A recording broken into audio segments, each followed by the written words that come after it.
Washi gonna find Bolu, but does get hit markers by Jez.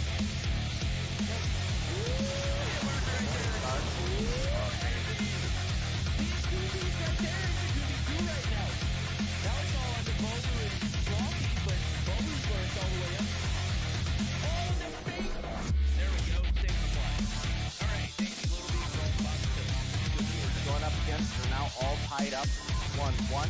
Xitium is going to get taken down by Jez. You can now see Jez pushing up towards the B flag. Rock that 35 round. See that we have Bake pushing up incredibly far, but this should be a free kill for Xitium. Sure enough, with the push from the backside, finds Jez.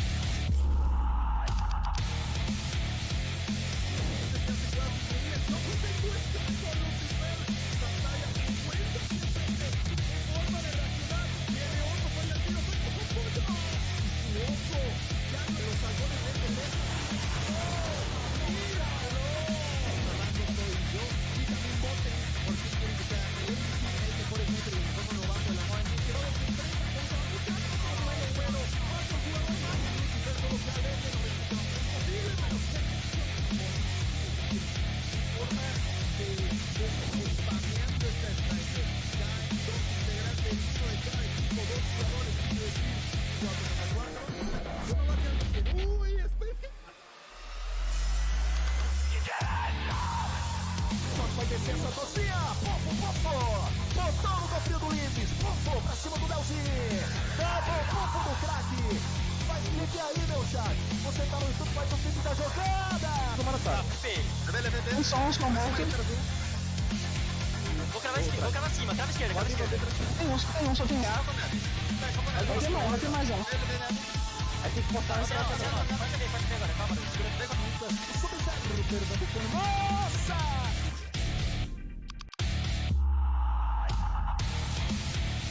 Hey, we've got two players left to deal with. FN 420. Oh my god, Lucky, what the hell was that? Count them out. Can't do it. Lucky is Dark Wizard. You're the only hope here, Dark Wizard. Oh my god, we've got a 2v5 that is a reality. Lydia looking for the shots. Lydia's gonna round the corner. Lydia finds one. Lydia just needs to find Lucky. Doesn't happen. We're going to another round.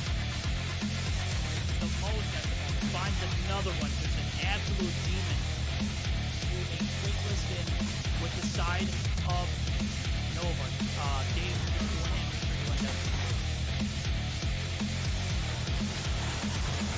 People see, there is one A now.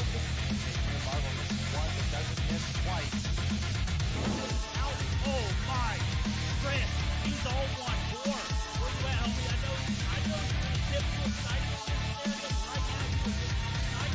It ain't even close. Lucky, get headshot. Cosmo, flip the smoke. Get it too, homie! We got a 1v1!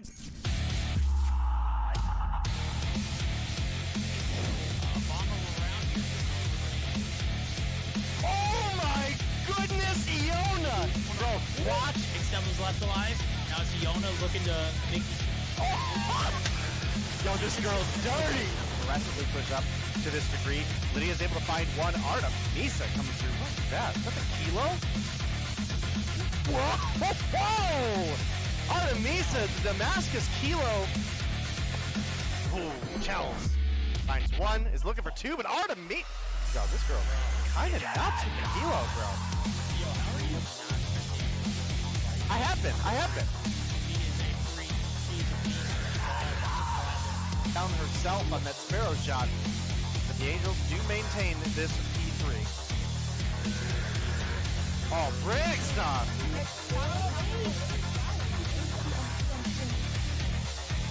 Well, it was looking good for a minute there, Verdict, at the beginning of this round, but it has quickly gone in.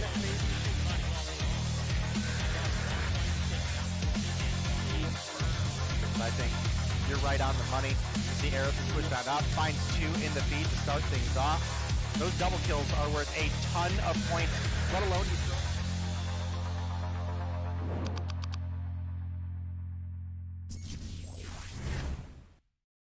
Welcome back. My name is Diana and I am your host, as you know, today and the whole season. So you're gonna bear with me, obviously. I hope you will enjoy it as much as I enjoyed it. But anyways, I hope you all had a wonderful day, the wonderful week, obviously.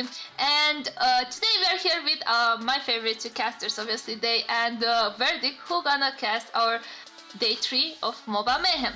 Guys, how are you today? Oh, we're cooking, baby. We are ready for it. I have been waiting for Thursday Mobile Mayhem, day 3 of this awesome summer 2022 season for I don't know how long. I think this is going to be an epic and a great 4 series ahead of us. And I don't speak for Day, but I saw his tweet earlier, so I'll quote retweet that in person. It's going to be a banger. Yes, I just saw his tweet too, so I do agree with him. Did you like and retweet it though? I like it and I commented though. Oh, I didn't do either, so Yeah, I was just... she commented on what a horrible person I am. No, I no. I'll like that tweet. You can retweet out that there. too. It's out there. So yeah, guys, how was your day?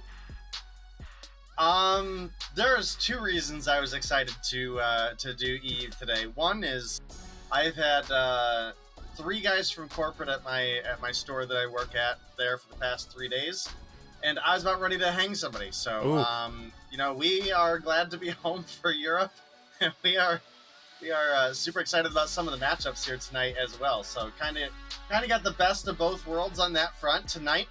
We are going to have Light versus Limitless, which I think is going to be probably our star match of the night. Our match that has talent that is really good versus talent that's really good. And then we have a couple other matches that I think do have some merit to be good as well.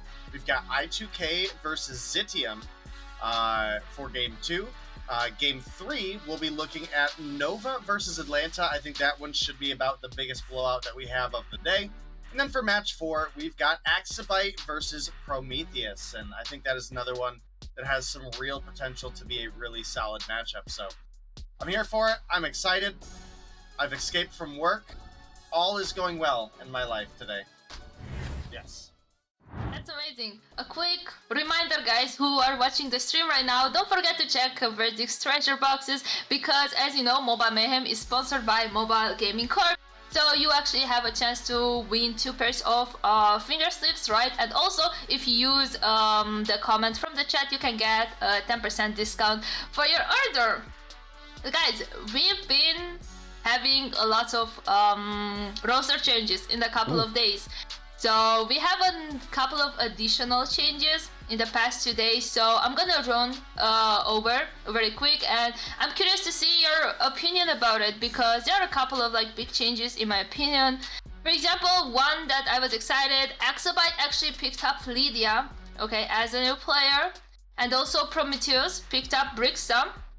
2 girls that were doing exceptional in Mobile Mayhem Girls, right? When we cast today, and it was a pleasure seeing them play, and now I have a chance seeing them play once again. Okay. Limitless picked up Mojito and Data, and also Xitium picked up Storm, who used to be in Atlanta. So yeah, what do you think about these roster changes? They are good.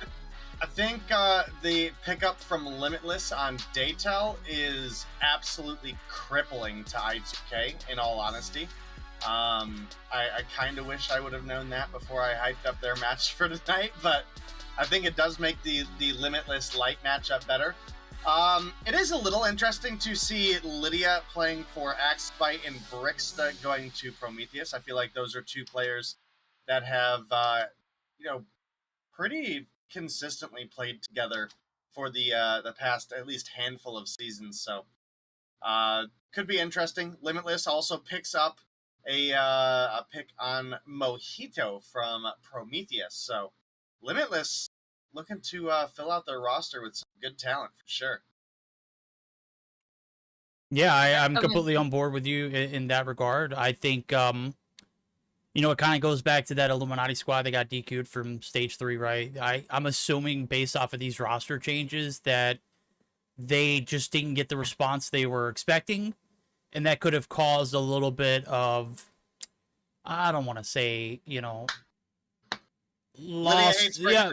Well, I don't want to say that. What I want to say is they've got to go somewhere. If they want to compete at the next level, and I want to see these girls play, they can't afford to be on the same team together. That would be the complete 2 roster changes added to, you know, the teams that made it from stage 3 to stage 4. You just can't afford to, you know, pick up both in that instance. If you've made it to stage 4, you've obviously done something right in that regard. But it is going to cause a little bit of a rivalry, in my opinion. So I'm here for it. I want to see these girls frag out against each other. And obviously, they have been very successful with wherever they have been at in any regard. I know Lydia was probably the pioneer behind it all. She started off with that XOXO roster. My girl was frying back then. Now she is, I mean, twice as smart and twice as good with the gunny. So we'll see how it pans out. I'm super excited they didn't stop competing, right? I'm glad to see that they didn't just call it quits. I'm glad they're giving it a second run, and I'm super excited to see what their future holds. Yeah. Do we know if they're eligible to play on those teams moving forward, or are they? Yeah, are they? They should. Yeah, I mean, I don't think it was their gameplay that was in question. So I think it was the team as a whole, and it was one player in particular, and I'm not 100% sure which player that was. Gotcha. All right. Well, should be a interesting day here, or night rather, for Europe of Mobile Mayhem. I'm definitely excited to hopefully get into our first match here soon. We are waiting on a couple people to still jump in the lobby, guys, but Light versus Prometheus, or I'm sorry, Light versus Limitless should certainly be a pretty stacked game, especially with the recent pickups for Limitless. But, you know, while we got a minute here before we get players in the lobby, I think, Deanna, you had a question about the standings? Yeah. If you can show us the standings from Tuesday, because maybe some of you guys did not watch the video or the stream last week, or this week actually. I'm always very confused sometimes. This week, Tuesday, right? Because today is Thursday, right? So you should check, obviously, Vertic's YouTube channel. He has uploaded there the full video, and you can obviously see me hosting and see them casting, right? And the players playing, exactly. So yeah, can we have the outstandings day? Yeah, we got it right here. I got it right here. I'm taking a look at it. I got you. Yeah, Wordix on it. 1s and 2s. Animus going to be leading the pack. 40 on board. Nova Esports right there under them, under you know, a situation where they probably should have earned 20, but on the backs of some suspect Akimbo Deagles, they're gonna get the 5-point deficit right there in second place, 35. Nova washed, absolutely. Xitium, aka EuroElite, they have changed their name. They are no longer going under EUE, and that is probably gonna be a habit I am not going to be able to break easily. I mean, Xitium is hard enough to say as is, and EUE was just too damn smooth to come out. They're going to be sitting right there with 20, as well as Cold Esports. What a phenomenal performance from that Tuesday matchup. Light, 15 points, as well as Atlanta. 5 apiece for Limitless, I2K, and AxiByte. Prometheus, they are the only team sitting without a single point. Today's got to be the day that they make a move, because I just don't see this season getting any easier for them. And an AxiByte roster is still making changes. Obviously, we talked about the pickups that they made today. But that Prometheus team is a Stage 4 qualifying team, and they are not performing up to standard.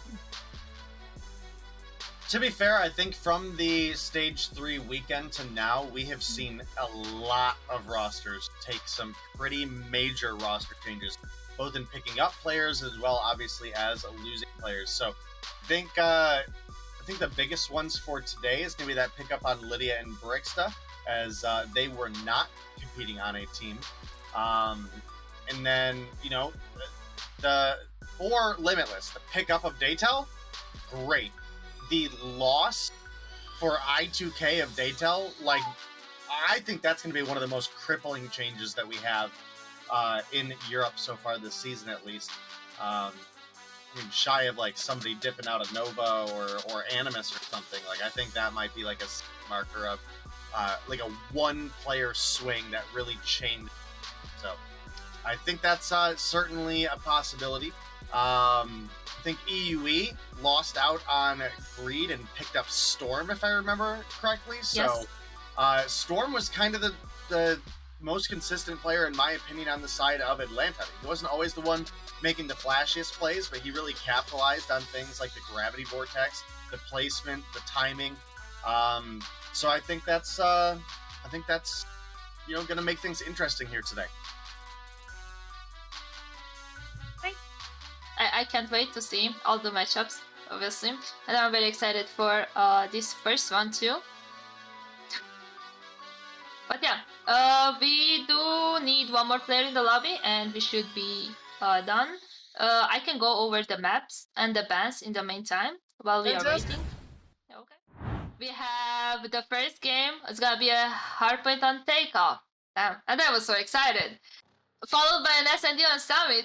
And then if we're gonna have a third game, it's gonna be a Hacienda, a control on a Hacienda.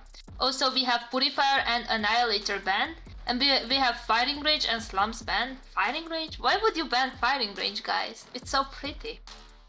But yeah, I did saw this last week too. We saw lots of like teams actually banning Purifier and Annihilator. And it's kinda cool because I used to see a lot of like teams playing with like 4 players just Annihilator, or like 4 players just Purifier, or 5 or 6, so on. So it's actually pretty impressive because we see diversity right now. We see Sparrow, we see Gravity Vortex, because I do believe it was actually buffed a couple of weeks ago, right? And now it has 3 shots and is actually very good.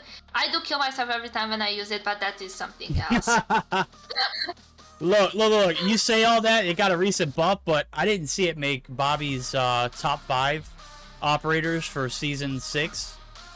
In his short that he just made, the TAC 5 was number 1, and I was just like, bro, how the hell did you not mention the Gravity Vortex? Maybe it was an old short, but I mean, ever since the Grav Vortex has made its way into COD Mobile, it has been an operator that, of course, requires somewhat of ahead thinking or niche training. You've got to have that kind of level of expertise to know when and how to use it. The fact that it got a buff and now it's a 3-shot instead of a 2 is even better. And the time for it to last is increased to 2. It used to, you get those 2 shots, and I mean, they were relatively quick. Now it's like the time frame in which you had to burn a Purifier back before it got nerfed. Granted, the Purifier still like top tier.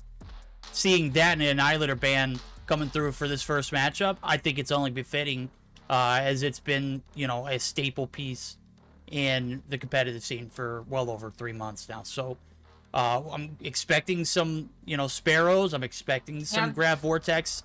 On a map like Takeoff, it could be a bit of a waste at times, that Grav Vortex. Obviously, you're looking at P3 and P4, but I don't know. We'll see if it has any impact as we're going to get geared up for it. We'll have to say, we are waiting for still one player from one of the rosters, and typically the players don't last this long or take this long to join a matchup. So I guess we're experiencing a little bit of an admin delay since Robot will throw him under the bus. He's not here today. So, I mean, if he's not here, he's still throwing. We'll blame him in this instance. Fault. It's his fault. It's all his fault. Yeah, exactly. All right. Well, I mean, Deanna, before we set, sail on this first matchup, gotta hear your input. I know Dave put his 2 cents in. Nobody asked, but he still put his 2 cents in.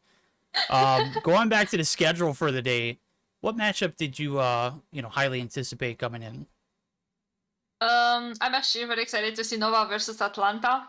Nova being such a very, very good, such a good team. Okay, and Atlanta getting better and better. Okay, we saw doing good, we saw doing bad, and I'm actually excited to see how they're gonna perform without actually Storm, because he used to be in their roster, right? So I'm actually excited for that one. And in general, I'm excited for every games because I do really enjoy watching EU Mobile Mayhem, and I do enjoy watching all the players playing. And so many times I see players here and then I remember, oh, this guy nuked me rank, or oh, this guy actually destroyed me rank the other day. So it's actually very nice seeing them play. And as I said multiple times, I am a very big fan of MP comp, and I was here watching all season, last season, Mobile Mayhem.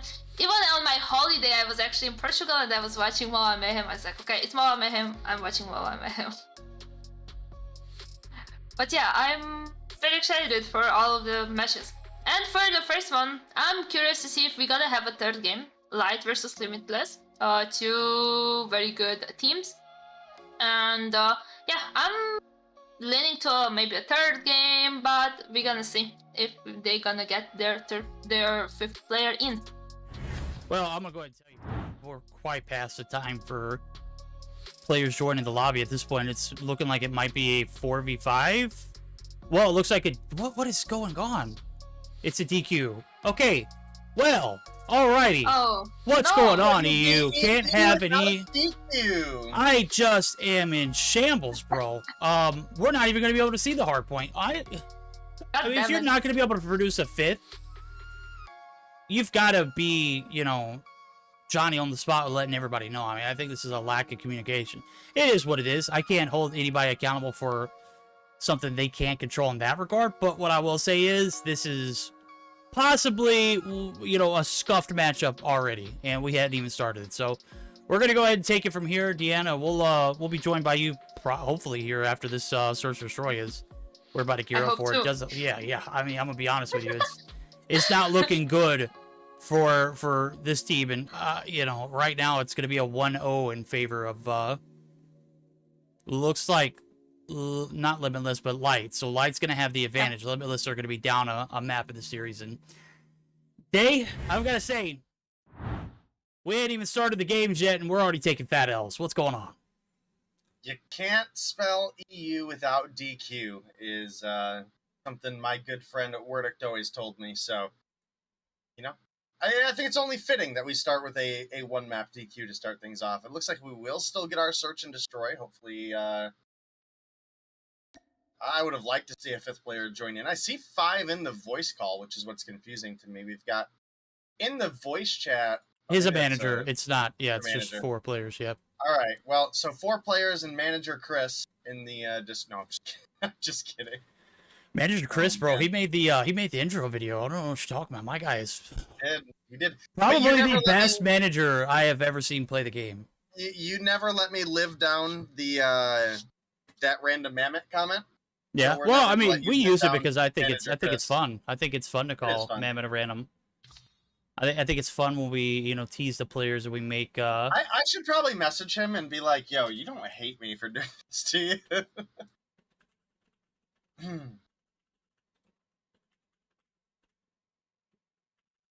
All right, I'm just making sure we got a new admin on board right now, so picking up the slack for Robot, and Robot is big selling right now. So, gonna get everything taken care of here.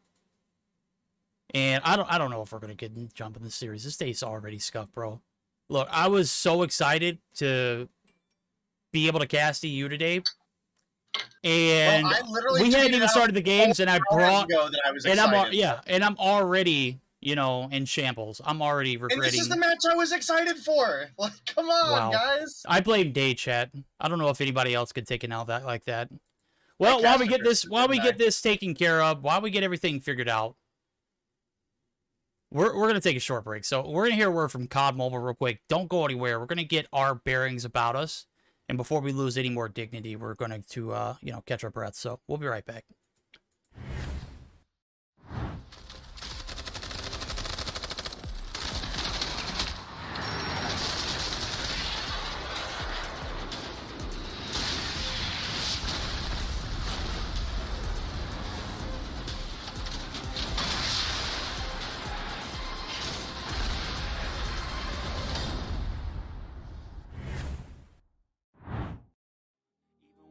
Slow, you can still go. Even when there's no hope, you can still go. I never answer to no, man, I still go. Go, go, go, go, go, go, go, go, go, go, go, go, yo, go, go, go. Hustle hard, hustle every single day. I'll be making moves till I'm buried in my grave. To the system, I don't wanna be a slave. I've been doing shit my way, or the highway. And in the driveway is a nice range, cause I grind through the climb, I invite pain. You'll never hear me, bitch, nah, I don't complain. Just gotta flip the switch and you can go and obtain anything you want, anything you need. Your mind's got the key ingredient, it's belief. They deceive with the negativity, but I just slide right by that energy. Even when you feel low, you can still go. Even when you feel slow, you can still go. Even when there's no hope, you can still go. I never answer to no, man, I still go. Go, go, go, go, go, go, go, go, go, go, go, go, go, go, go, go, go,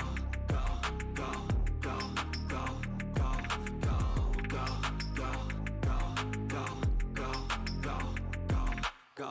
You got a mind, but even that could change. You could flip the gray matter like some batter in your brain. That's why I say, fake it till you make it A. And if you play that game, then you just might make a change. Rearrange all the bad to okay. Take the worst I say and turn them to a game. Take the best I say and put them on display. On repeat in your brain till you're feeling no more pain. Guys. For life. All right, ladies and gentlemen, we're back after a brief conversation. It does look like, man, these teams are throwing, and we didn't even start a day. It does look like we're going to go ahead and jump into the S&D game, which hopefully will be interesting. It's a 4v5, and boy, it's got to be better than what we just sat through.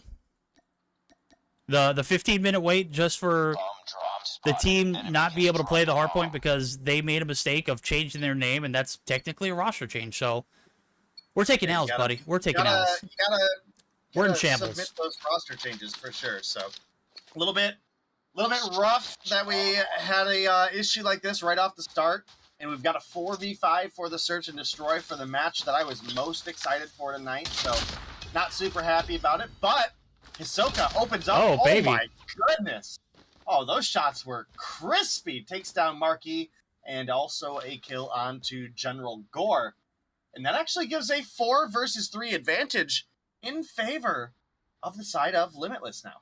Yeah, it does. And, you know, talking about this one being an evil one now, you got to start off with those first bloods for it to actually be, you know, even as far as players go. Right now, it is going to be the corner where Hez is going to be able to take down Detel. The shots coming through for Hisoka. He's looking for blood. He's not going to get it. Hisoka, or Hez rather, is going to be able to get away. He does indeed down to 2v2.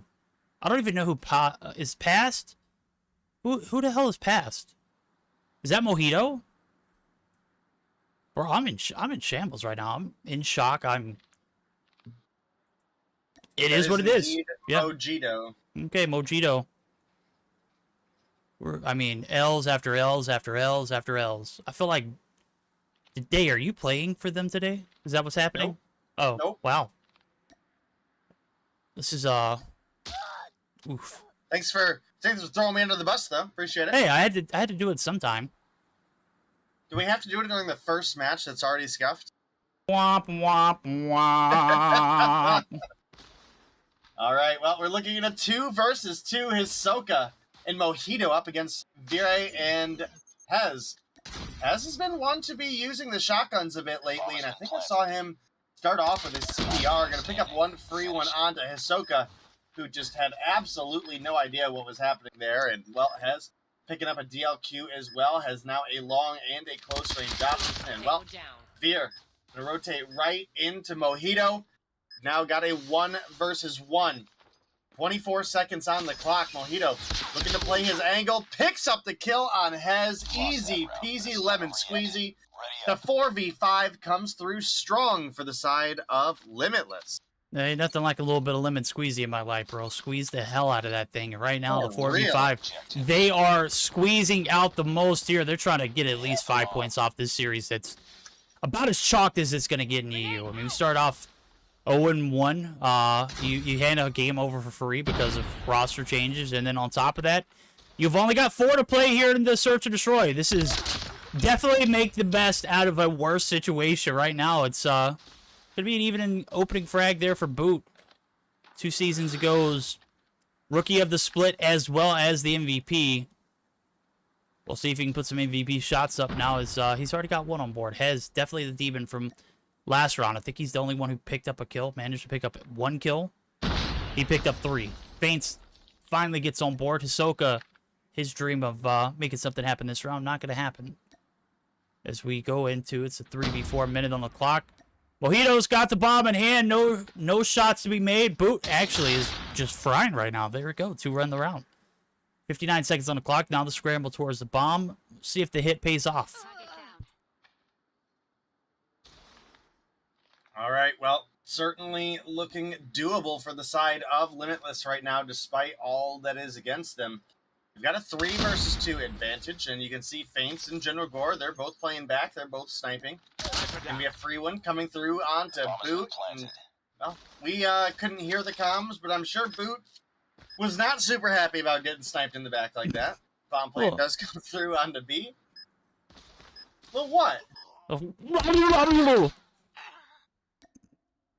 that round. Love you, Boot. Are we We're eating our doing mics now? Yeah, I mean, anyway. Big shout out, Bolo, coming through for the 97 Raiders. I wish I could deliver better content than we are giving you right now, but, I mean, we should be excited. It's a 4v5, and the 4 players who are on the attack have a 2-round advantage. Are Light, Cell in the bag, or are Limitless just this good in Search and Destroy? I think, you know, the talent's definitely there. The recent pickup of Natal has shown to be very productive. He's going to be able to find one. Not Mir. He's not alive. No, he wins those. Big gunfight there in the middle. He's actually going to get some help there from Feints up top. So we'll see if Boot can reel it back in. It's a 1v4. Now things starting to look a little more stable. This is what you should, you know, expect, especially on the attacking side. You shouldn't be going down two rounds on the defense with a 4v5. You're talking about 2 rounds in a row on the attack where you clearly have an advantage on the defense. Not only that, but you have a double advantage because you've got 5 players. I'm in shambles. I don't know if I'll be able to recover from this. Nice work. Well, Boot was able to find one, but rotates right into Marquis there and gets taken down. And, you know, I think you're absolutely right. I mean, it's weird to see the team with 5 down 2 right now in the search. Now, obviously, Limitless, they got a big pickup in Daytel. He's here. He's put up 3 on the board, but Mojito, again, proving to be one of the more consistent players on this lineup, is sitting on a 4-1 right now. One of the big reasons that they've been able to take an advantage early on. And now with Marquis finding a first blood onto Daytel, it's now at 5 versus 3. Hisoka able to find what? Able to find 2. Wait, what? Gets the Deagle kill and Feints kills himself on a trophy system. That is a little bit rough. General Gore finds 1. Marquis finds Mojito. Now Boot left alone once again in a 1v3. And I think this might be tying things up here. Yeah, it certainly is, but I don't think you can ever be tied up in a 4v5, right? I mean, at any point, you can be down, you know, a round or 2 and clearly... They're down. Yeah, well, they're down, but, I mean, Boot's still holding it up, right? I mean, you're down catastrophically if you lose a Search and Destroy on Summit in a 4v5. Mark my words right here. Marky now and Veery going to be left in a 2v1. Boot trying to clutch it up for the boys. Trying to reel it back in for a control game number 3. And if it's going to be a 4v5, I'm not looking forward to it. So we'll see how it pans out now. It's about 38 seconds on the clock. He's going to make the rotation over to try and collect this bomb. Bad thing is, Veery's kind of, you know, lurking in the area in which it's at. And as soon as he does pick it up, it's going to give him that sit rep. So we'll see how it pans out now. It's time literally coming to a 20-second dwindle. Not much to expect here. Obviously, around the corner, 1 wrong turn, which he's probably going to do right here. But Veery, oh! Target down. Get laced, bro. The hell? Well, that does now leave Boot in just a 1v1. Renetti in hand. Gonna lose out on that close range gunfight. The hip fire on the Renetti can be pretty potent in the close range, but the CBR just gonna be way more accurate at that distance. And, you know, obviously it's a primary. So that's a must-have round for the side of Light here, right? I mean, if they... You know, the fact that they were down 2-0 in the first place in the 4v5 on Summit was pretty rough to begin, especially being on the defense to start. You know, it came out of a couple good picks, but Fury, we come through with 2 kills to open things up, and we're already looking at a 5 versus 2. And this, I mean, there's no way you lose a 5 versus 2 on Summit defense, right? I mean, we literally watched a 1v3 come down to a 1v1, and it was... That was a controversial gunfight. I didn't want to talk about it too much, but Marky taking that one with time literally down to 10 seconds. I'm questioning the play. I'm questioning, you know, reality right now. Hez is not questioning the shot, so he's going to be able to seal the deal, and that's going to be 3 rounds in a row for the boys over at Light now as they have taken the advantage back in their court. I mean, the advantage has clearly been there all day long. They just haven't grabbed it by the horns right now is they're going to be able to take a little bit of 3-round success. We'll see if they can continue to coast now as this 4th round, or 6th round rather, will be the last one before we flip sides. Marky opening up first blood. Gore, super weak. Going to be able to retreat back, and that might cost this round now. 3 players. Oh! Marky with a nade shot. And there we go. 2 players left. It is Mojito. It is Boot. And they're going to need a boot full of Mojitos in order to get through this one. That was cringe. Even for me. That was yeah. pretty questionable. You know what? We're rolling with it. That's okay. That is totally fine. Boot gonna miss a key shot. I mean, it was a difficult one to hit. You gotta give him credit for making the attempt there, but he's not able to get the pickup on to Veer, which would have given them a tie game to work with. Now sliding back in, looking for some action. Can't quite find it to connect, get some information. He's looking for someone on the right, but actually we get to see more than the players do, and that rotation did come through. We've got Mojito picking up one on General Gore. Boots making a rotation from behind.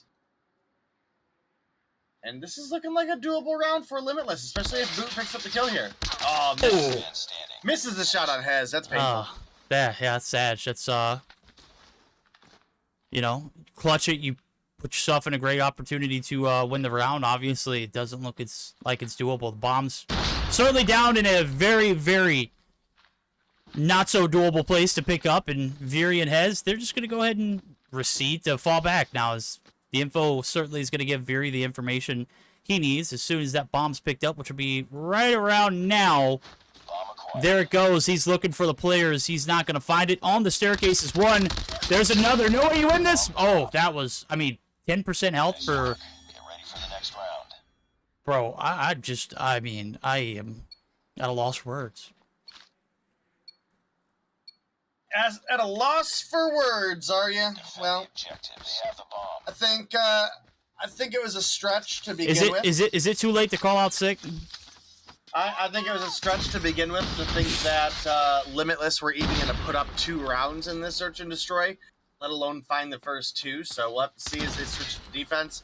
If they were going to win rounds, this is where I thought it would have been. So we'll see as we do move on through here. Hez looking for a free kill, ducks behind, allows Feints to come through with the rotation to get the pickup. Veer is able to find one on the boot, but Hisoka and Daytel combined for 3 of their own. It's now 2 versus 2. Veer taking a couple shots, but is going to make it out alive. He's looking for Daytel, can't quite win that fight. And Limitless bringing things back a little bit here.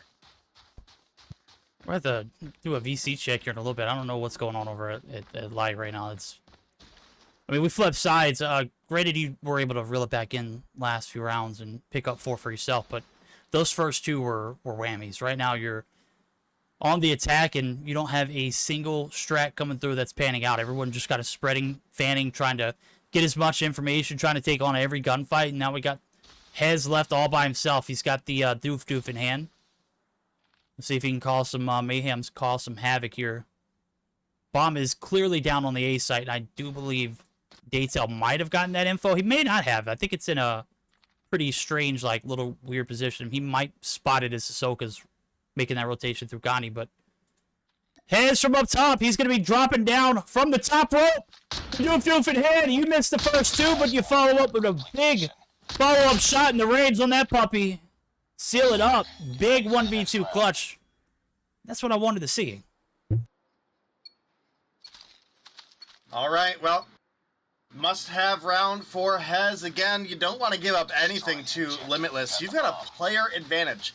You've essentially got your sniper picking up a free pick at the start of every round, right? I mean, that is ultimately what this 4v5 comes down to. So giving up as much as they have has been kind of an atrocity already. So see as things keep going on. Boot is able to find 1 to equalize things out, but Marky right there for the refrag, taking Boot down. It's now a 4 versus 3 advantage. The bomb plant comes through for free from Veer. Hisoka.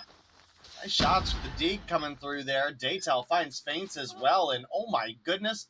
Light, what is going on here? How are you allowing them to make these rotation on you? Where is the angle coverage? Where are the trades? You can't let players at this big of a disadvantage come through and find 3 kills untraded on you. That is insane. Ready up. Oof.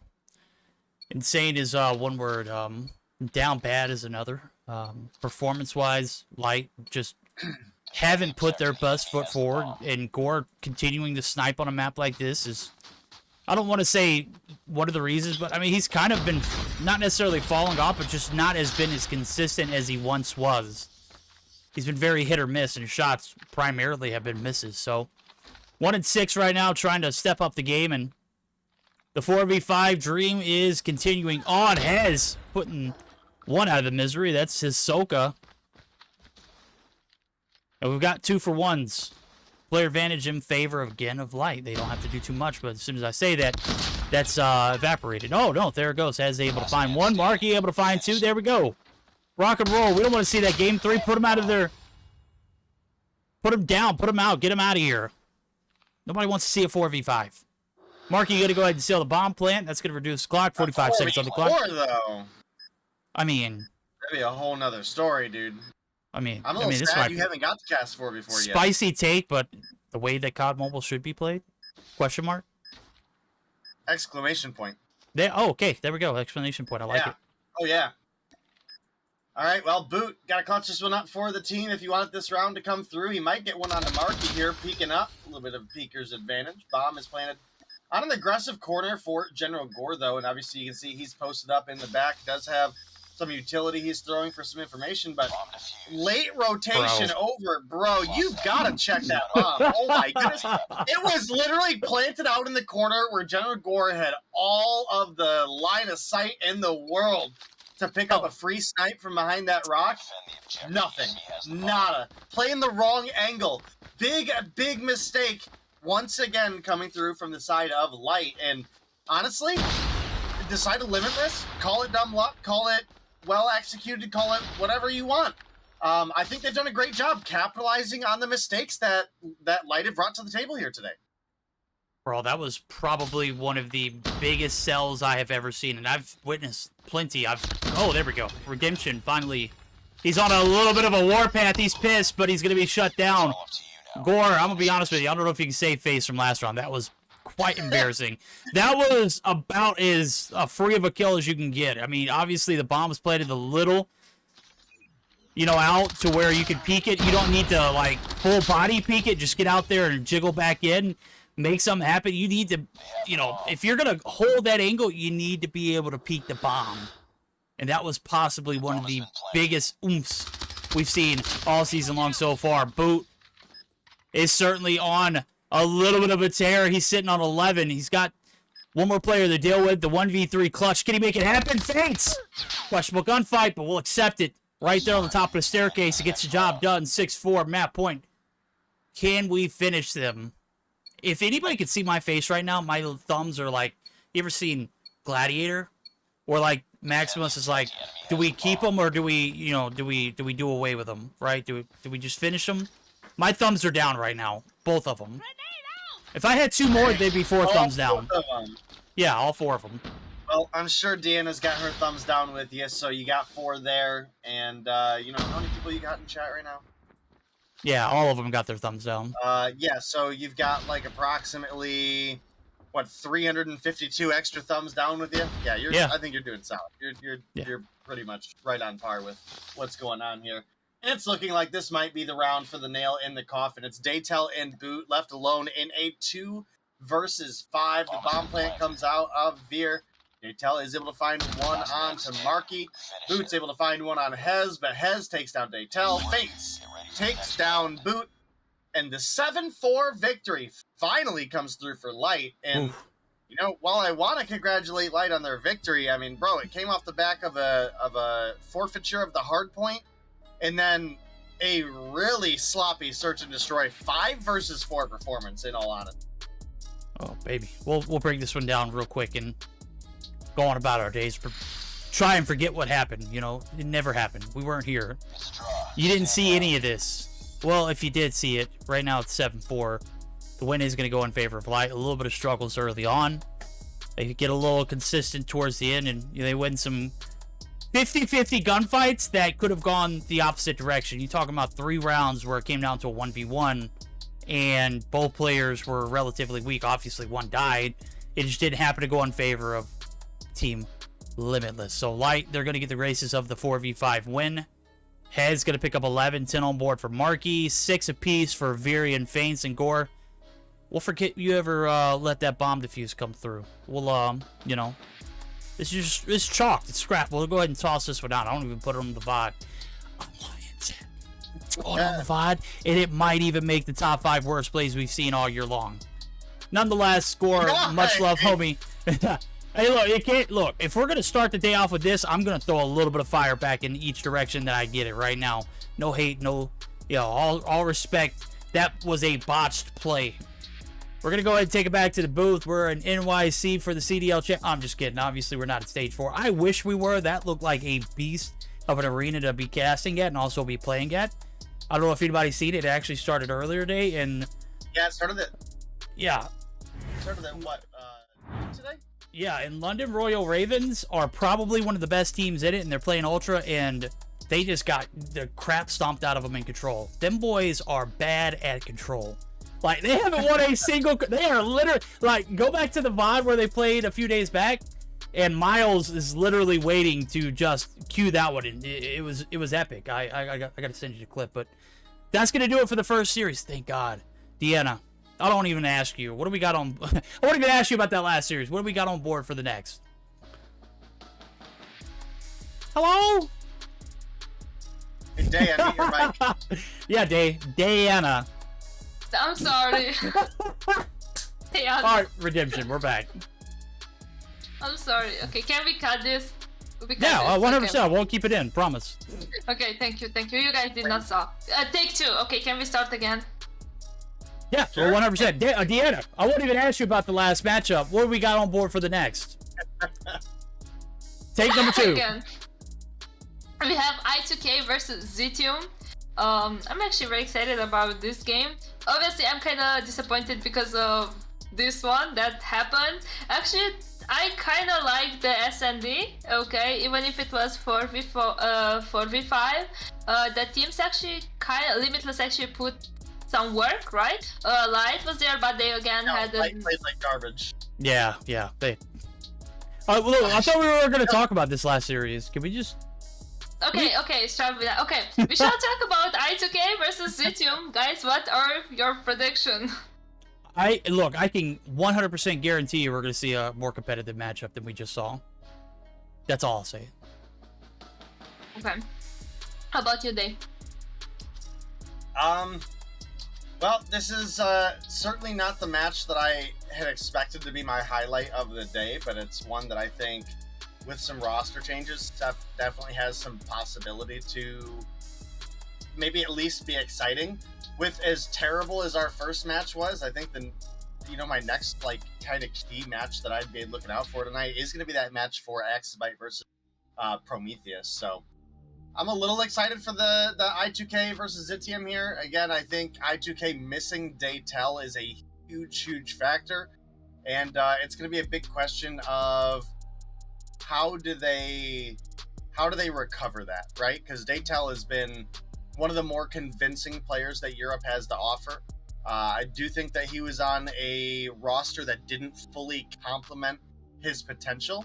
I think he's in a position now where if they can get a full 5 together to play, he might be with a really solid team here at Limitless. But I think that leaves I2K in just such a weird limbo that I don't know what to expect without Daytel there. Fair point. I just want to make sure, chat, I know it's live, I was just trying to make a joke, please just, understand. I know I don't have a humor, my humor is 0, but I try to do a joke, okay? I'm sorry, okay? I know it's live, and we cannot cut it, okay? But I thought it was to be perfect, funny. yeah. I'm sorry. Chat, you're terrible, okay? I mean, if you didn't think that was... Look, you didn't even see that. We actually played over that, and what you thought you saw was not true. Just like we thought we saw a 4v5 almost go in the favor We of a recorded that player. during this the was game, This guys. is all pre-recorded, homie. Come on. I mean, Yeah. it's scripted by Bobby himself, so, I mean, who doesn't love that? Exactly.